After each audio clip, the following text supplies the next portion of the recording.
Саламатсызбы, урматтуу президент мырза. IT Hub Технопарк борборун расмий ачуу үчүн атайын копту терип, старт берүүңүздү суранабыз.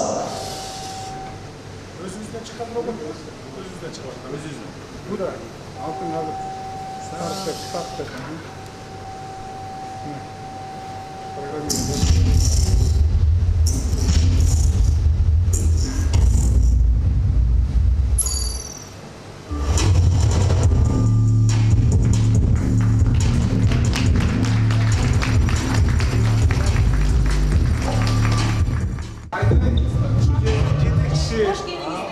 Қазақстанда иштеп аткан кызы, анан биз Қазақстандан тауып, Кыргызстанга алып келип, мени анан ушу жетекчи болобуз. Эми айтып бер. Канча жыл болду Казакстанда иштеп? Казакстанда 17 жыл иштедим. 2006-жылы, 2020 жарым өмүрүбүз Казакстанда өтүп турду. Ооба, ошол жерде ушундай IT каптар менен управление кылып, анан өзүм аябай кыялдангам. Бишкектен дагы ушундай технопарк ачсакпы деп. Анан ушул жерде кыялыңыз орунданып турду. Эл иште деп, анан келип ушул жерде ачтык. Кош келиңиз, жүрүңүз көрөлү.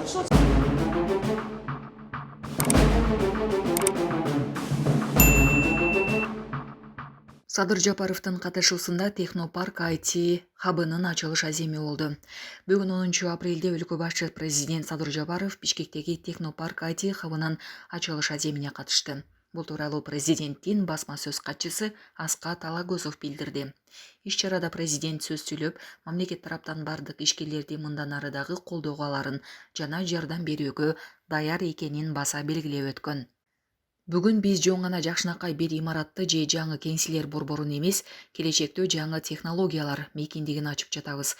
Тагыраак айтканда өлкөбүздүн өркүндөп өсүүсүнө өөлгү боло турган Технопарк IT хабынын тошоосун кесип, байсалдуу сапар тилөө үчүн чогулуп отурабыз. Эң алды бүгүнкү жакшы самалык менен барыңыздарды куттуктаймын. Заманбап IT хаб баарыбызга ак жолтой болсун. Барыңыздарды жакшы билесиздер. Өз мезгилинде бул жерде республика экономикасына чоң салым кошкон фабрика иштеп турган эле, арадан жылдар өтүп, доор алмашып, мынтип бүгүнкү күндө заман талабына ылайык демилгелүү иштин көзүн тапкан, алдыга кадам жасай билген ишкерлердин жөнөмдүүлүгү жана мамлекеттин колдоосу менен бул жай жаңы багытка кадам таштады. Мындай иштердин башталышына өлкөбүздө уюшкан кылмыштуу топтордун жок болушу түрткү болду десек болот. Биз мамлекет тараптан бардык ишкерлерди мындан ары дагы колдоого алабыз, жардам беребиз. Ошондуктан мындан ары капиталыңыздарды өз өлкөбүзгө жумшаңыздар. Салыктарды өз мамлекетибизге төлөңүздөр. Мамлекет колдоп, кубаттап гана турабыз деген Жапаров. 14 000 чарчы квадрат технопарк. Бул жерде 3000ден ашык президенттерибиз, компанияларыбыз жумуш орундары бар. 115 кеңсе кылганбыз, 350 open space орундар кылганбыз.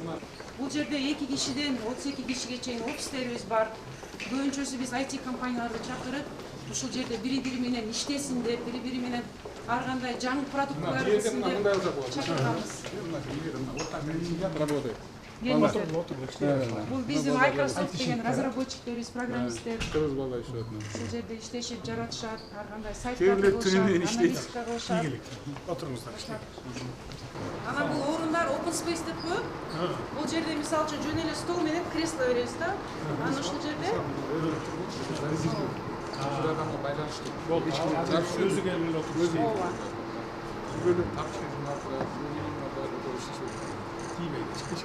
Камералар турат, бул жерде биз карап турабыз, эч нерсе жок болбосун. Же болбосо, мисалы үчүн күнүнө бир 4 саатка келип иштеп келсе болот, түндөсү келип иштеп келсе болот. Ушундай 9 тарифибиз бар, ар кандай тарифтерибиз бар. Анан бул деген ошол open space деген биздин программисттер отурган жерлер. Бул жерде биздин резиденттерибиз.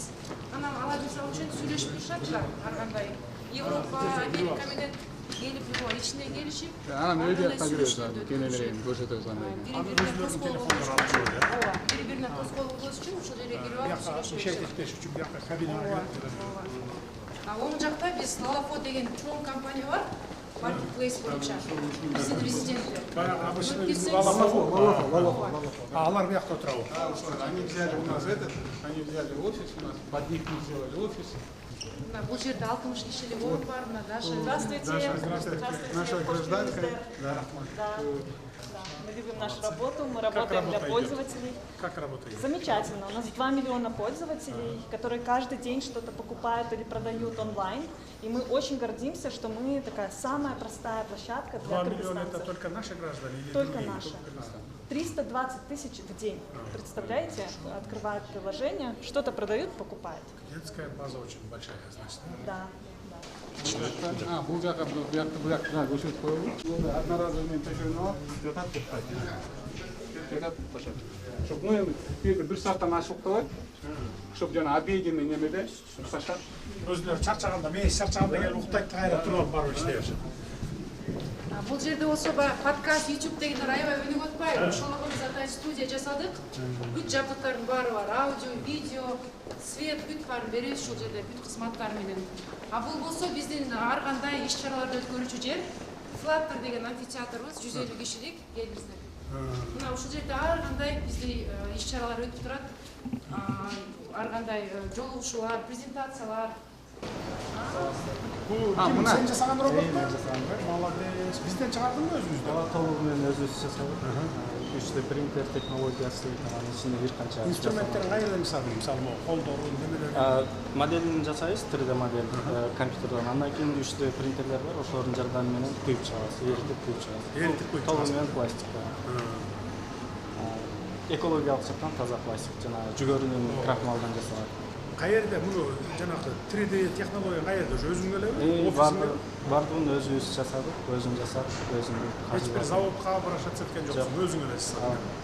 Ички немелерін чиптерди программалоо бардығын өзім чогулттум, өзім жасап чыктым толугу. Ошол азыр. Тандырбай, бұл жақта М-банктың IT системасын түзген, IT центр.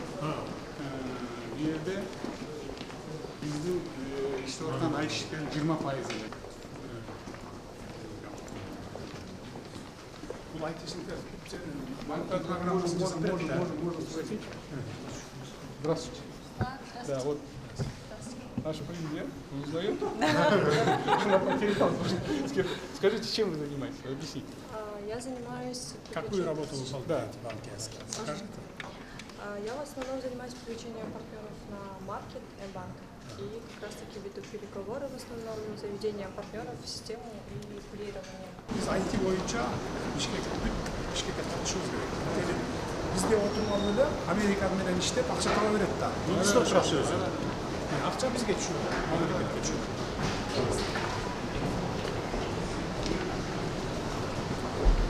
Бул жерде экинчи этажда биз 250 орун open space даярдадык. 6 чоң конференц залдарды курдук. Анан 70 офис ачтык. Анан кейін мына bir yerde bu кабинкаға кірсеңіз. Сөйлеушілер оңбайды.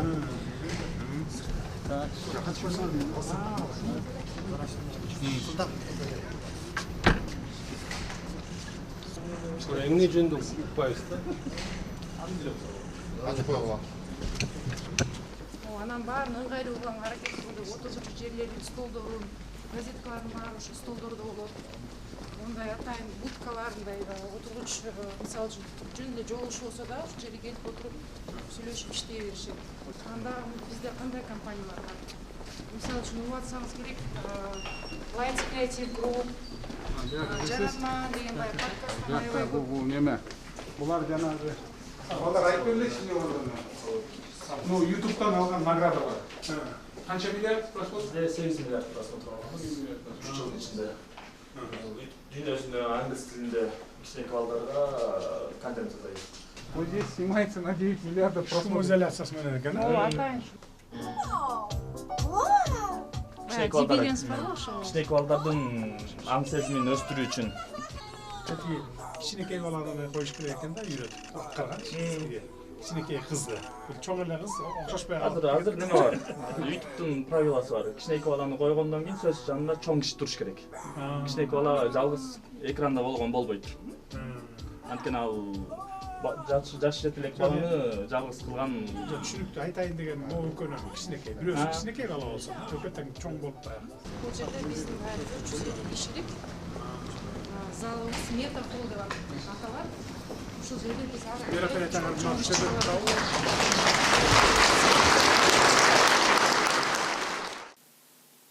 урматтуу мекендештер, Борбор кала тургундары, урматтуу ишкерлер, IT компаниялардын өкүлдөрү жана бүгүнкү иш-чаранын ардактуу меймандары.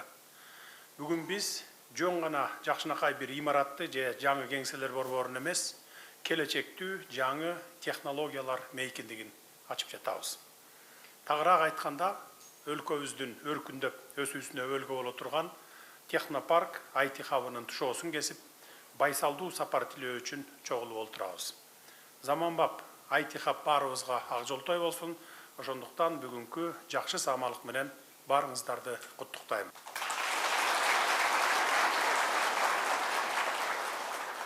Баарыңыздар жакшы билесиздер, өз мезгилинде бул жерде республикабыздын экономикасына чоң салым кошкон фабрика иштеп турган эле. Арадан жылдар өтүп, доор алмашып, мына минтип бүгүнкү күндө заманбап, замандын талабына ылайык демилгелүү, иштин көзүн тапкан, алдыга кадам жасай билген ишкерлердин жөндөмдүүлүгү жана мамлекеттин колдоосу менен бул жай жаңы багытка кадам таштап отурат. Мындай саамалык Кыргызстандын кадимки көнүмүш ресурстарын акыл эс менен туура багытка пайдалануу аркылуу өнүгүү борборлоруна айландыра тургандыгынын ачык айкын мисалы. Бүгүнкү күндө дүйнө ыкчам өзгөрүүнүн үстүндө. Өлкөлөрдүн өнүгүшү бир эле жаратылыш ресурстарына көз каранды болбой калды. Мурда кен байлыктарга бай, же болбосо деңизге чыгуу мүмкүнчүлүгү кеңири өлкөлөрдүн экономикалык көрсөткүчтөрү үстөмдүк кылар эле. Азыркы тапта булар негизги факторлор болбой калды. Себеби биз санарип доор учурунда жашап жатабыз.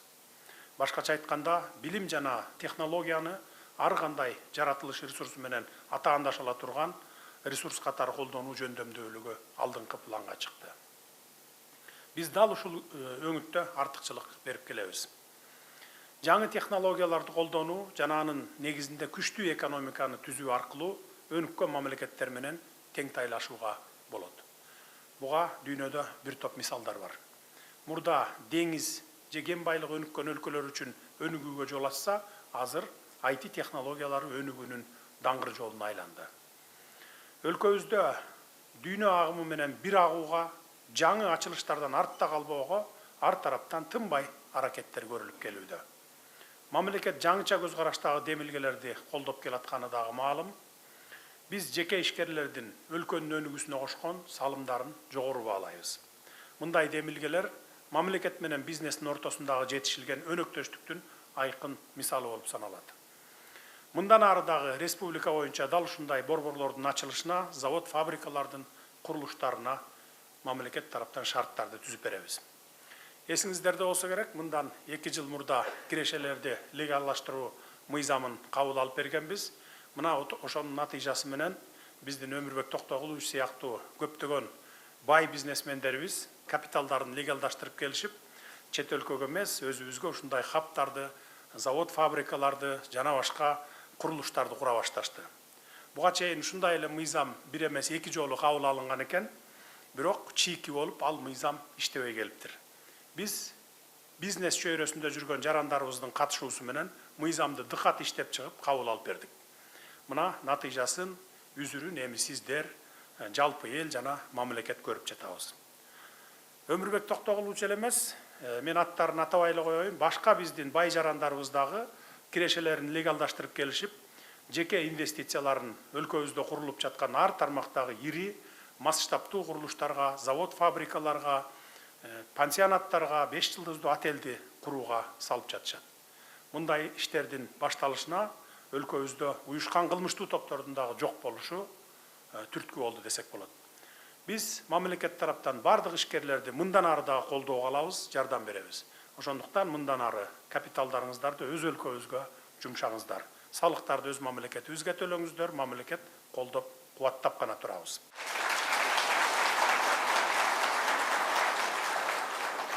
Мен мына ушул технопарк IT хабы дымактуу идеялар жерде калбай, келечектүү долбоорлорго айланып, ишке аша турган реалдуу ойлорду колдоого ала турган аянтча болуп калат деп терең ишенемин. Бүгүнкү ачылып жаткан хапта жаңы жумуш орундары түзүлгөндөн сырткары инновациялык чечимдер жаралып, глобалдык рыноктарга эшиктер ачылаарына, жаңы мүмкүнчүлүктөр жаралаарына үмүтүм зор. Биз бул сыяктуу иш-аракеттерди колдоп коштоо менен колдо бар мүмкүнчүлүктөрүбүздү заман чакырыктарына ылайыкташтырып трансформациялоону, өнүгүүнүн кийинки баскычтарына ыкчам өтүүнү өздөштүрүп өркүндөтүшүбүз зарыл. Ошондуктан IT коомчулугунан чыккан ар бир демилгени мен колдоймун. Өзүңүздөргө белгилүү болгондой, өткөн жылы жогорку технологиялар паркы жөнүндө мыйзамга маанилүү өзгөртүүлөр киргизилип, парктын резиденттери үчүн салык режими мөөнөтсүз болуп өзгөргөн.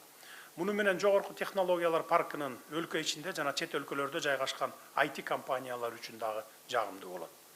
Деги эле стратегиялык милдеттер коюлган санарип өнүктүрүү министрлигине болуп көрбөгөндөй колдоолорду көрсөтүп келе жатабыз. Мунун баары IT технологиясы биздин экономикалык өсүштүн негизи болуп каларына мамлекеттин ишеними жана ар тараптан колдоосу мындан ары дагы сөзсүз уланат. Урматтуу ишкерлер, хабтын резиденттери, биз сиздердин ар бириңиздерден жаңы продукцияларды, жаңы стартаптарды эле эмес, же сиздердин компаниялардын өнүгүшүн эле эмес, Кыргызстандын бүтүндөй экосистемасын өнүктүрүүгө салым кошушуңуздарды күтөбүз. Албетте сиздердин ийгилигиңиздер бул жалпы өлкөнүн ийгилиги. Сиздердин жетишкендигиңиздер мамлекеттин келечеги болгон жаштар үчүн мыкты үлгү, айрыкча IT тармагында алгачкы кадамдарын жасап жаткандарга дем болуп бермекчи. Мына ушундан улам мен сиздерди бул имараттын жөн эле бир ижарачылары болбостон, Кыргызстандын жаңы технологиялык реалдуулугунун жигердүү жаратуучулары болууга чакырат элем. Ошондо гана Кыргызстан дүйнөлүк IT майданында күчтүү оюнчу болууга жөндөмдүү деген ишеним пайда болот. Бул хаб эл аралык өнөктөштүккө жана эң негизги жарандар үчүн социалдык мааниге ээ болгон демилгелер жаралуучу ийгиликтүү жайга айлансын деп тилейли. Ар бириңиздерге чыгармачыл шыктем, жаратман идеяларды каалаймын. Болгон күч кубатыңыздарды, акыл эмгегиңиздерди сүйүктүү Кыргызстаныбыздын келечеги үчүн жумшаңыздар деп айтмакчымын. Технопарк IT хабынын баса турган жолу байсалдуу болсун. Кут болсун.